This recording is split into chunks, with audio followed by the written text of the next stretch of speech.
10대 신동. 리오넬 메시가 바르셀로나 유니폼을 입고 처음 경기장에 나섰을 때 그는 선수라기보다는 길 잃은 아이처럼 보였다. 그는 작고 조용했으며 공이 발에 닿기 전까지는 거의 눈에 띄지 않았다. 그 순간 모든 것이 바뀌었다. 그는 단순히 움직이는 것이 아니라 미끄러지듯 나아갔다. 자신보다 2배는 큰 수비수들도 그를 막을 수 없었다. 그는 존재하지 않을 것 같은 공간을 파고들어 불가능해 보이는 움직임을 골로 만들어냈다. 메시는 아르헨티나 로사리오에서 태어났다. 어렸을 때 성장 호르몬 결핍증 진단을 받았는데 이 때문에 정상적인 신체 발달이 어려웠다. 대부분의 구단들은 그가 성공하기에는 너무 작다고 생각했다. 하지만 그의 재능을 알아본 바르셀로나는 위험을 감수하고 치료비 지원을 제안하며 13살의 그를 스페인으로 데려왔다. 그 결정은 축구계를 영원히 바꿔놓았다. 프랑크 레이카르트 감독 아래에서 메시는 호나우지뉴나 에투 같은 전설적인 선수들과 함께 뛰기 시작했다. 아직 10대였지만 그의 플레이는 아이 같지 않았다.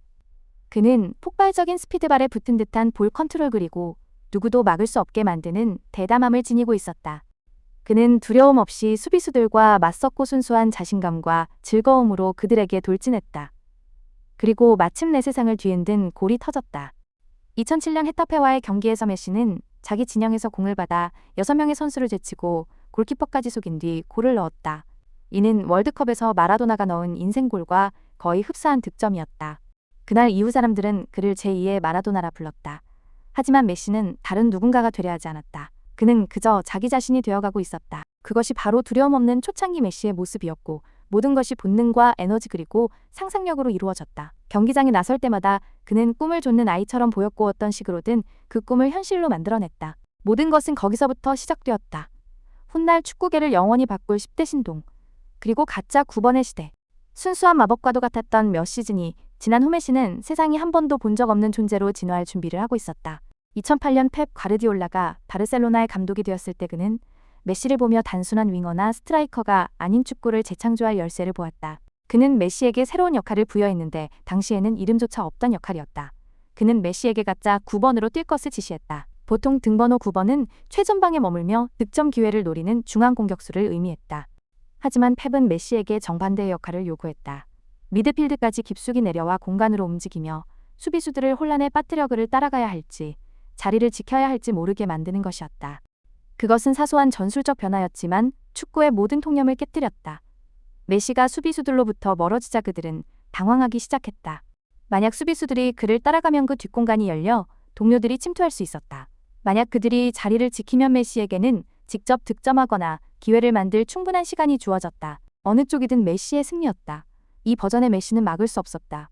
그는 그 어느 때보다 더 빠르고 더 날카롭고 더 영리했다. 그는 사비 이니에스타와 완벽한 호흡을 자랑했다. 짧은 패스 빠른 움직임 그리고 완벽한 지배력이었다. 바르셀로나의 티키타카 스타일은 전 세계적으로 유명해졌고 메시는 그 중심에 있었다. 2009년부터 2012년까지 그는 거의 모든 것을 이뤘다. 수많은 리그 우승 타이틀 2번의 챔피언스리그 우승 그리고 가능한 모든 개인상을 휩쓸었다. 2012년 한 해에만 무려 91골을 기록했는데 이는 한 선수가 1년 동안 기록한 최다 득점이었다. 하지만 기록을 넘어 그가 팬들에게 선사한 것은 감동 그 자체였다. 그가 공을 잡을 때마다 마치 기적이 일어날 것 같은 기분이 들었다. 이것이 바로 가장 폭발적이고 자신감 넘치며 냉철하고 창의적이었던 메시의 모습이다. 가짜 9번 시대는 단순한 포지션 변경 그 이상이었습니다. 축구 역사상 가장 압도적인 리오넬 메시 버전의 탄생이었죠. 플레이메이커의 정점. 2013년까지 메시는 기록을 깨고 트로피를 들어올리며 축구의 패러다임을 바꿨습니다. 하지만 그는 속도를 늦추는 대신 또 한 번 변신했습니다. 이번에 메시는 골을 넣는 선수일 뿐만 아니라 골을 만들어내는 플레이메이커 즉 마에스트로가 되었습니다. 네이마르와 루이스 수아레스가 바르셀로나에 합류했을 때 팀은 갑자기 공격진의 3명의 슈퍼스타를 보유하게 되었습니다.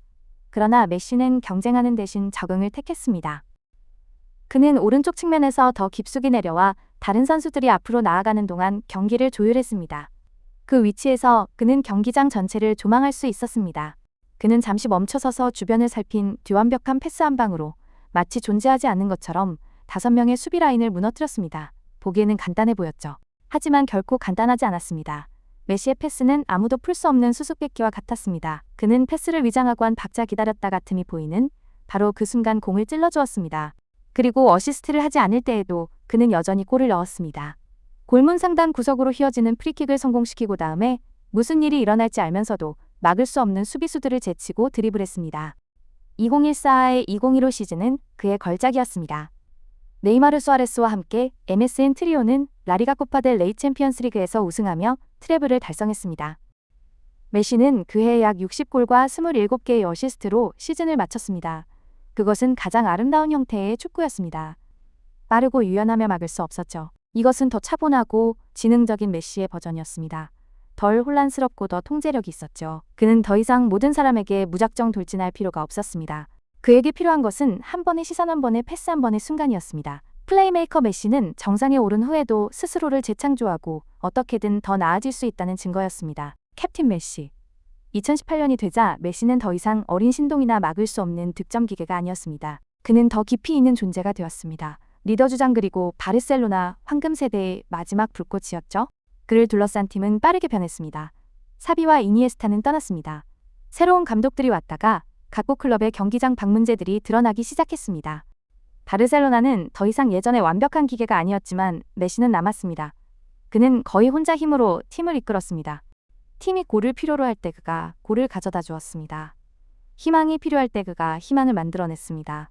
때로는 메시가 혼자서 세상과 맞서 싸우는 것처럼 느껴졌습니다. 가슴 아픈 고통의 순간들도 있었습니다. 챔피언스리그에서 리버풀에게 3-0으로 패배하고 바이에른 뮌헨에게 8-2로 굴욕적인 패배를 당하는 등 다른 누구라도 무너뜨릴 수 있는 순간들이었죠. 하지만 메시는 결코 등을 돌리지 않았습니다. 대신 그는 더 인간적이고 감정적으로 변했습니다. 예전만큼 많이 뛰지는 않았지만 그의 모든 터치는 정확했습니다. 그는 기다렸고 경기의 템포를 늦추다가 완벽한 타이밍에 공격을 가했습니다. 더 이상 속도가 아니라지였습니다. 그리고 국제 무대에서 마침내 아름다운 순간이 찾아왔습니다. 수년간의 아쉬움 끝에 메시는 2021년 코파 아메리카에서 아르헨티나를 우승으로 이끌었고 라이벌 브라질을 그들의 홈에서 꺾었습니다. 종료 휘슬이 울리자 그는 무릎을 꿇었고 눈물을 흘리는 동료들에게 둘러싸였습니다. 처음으로 메시는 그저 그들의 슈퍼스타가 아니었습니다. 그는 그들의 리더였습니다. 캡틴 메시는 침착하고 인내심 있고 끈기 있었습니다. 그는 실패와 의심, 고통을 겪고 그것들을 힘으로 바꾸었습니다. 이것은 세상의 선수 메시뿐만 아니라 인간 메시를 보여준 버전이었습니다. 월드 챔피언. 모든 위대한 이야기에는 마지막 장이 있으며 이 장은 운명에 의해 쓰여진 것 같습니다. 2022년까지 메시는 거의 모든 것을 이뤘습니다. 그는 기록을 깨고 모든 클럽 대회 우승컵을 차지했으며 수백만 명에게 영감을 주었습니다. 하지만 아직 이루지 못한 꿈이 하나 있었으니 바로 월드컵이었습니다. 아르헨티나에게는 수십 년간의 아픔과 아쉬움이었습니다. 그들은 수없이 정상에 가까이 다가갔지만 결코 결승선을 넘지 못했습니다. 이제 35세가 된 메시에게 마지막 기회가 찾아왔습니다. 카타르 월드컵에서 그는 뭔가 달라 보였습니다. 기술이 아니라 에너지였습니다. 그는 더 이상 계속해서 뛰지 않았습니다. 그는 걷고 관찰하고 기다리며 완벽한 수를 기다리는 체스 그랜드마스터처럼 경기를 읽었습니다. 그리고 기회가 왔을 때 그는 절대적인 정확성으로 공격했습니다.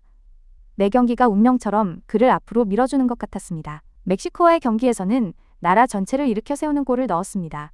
크로아티아를 상대로는 자기 나이의 절반밖에 안 되는 수비수들을 제치고 돌파했습니다. 그리고 프랑스와의 결승전에서는 역사상 가장 위대한 경기 중 하나를 펼치며도 골을 넣고 극심한 혼돈 속에서 팀을 이끌었습니다.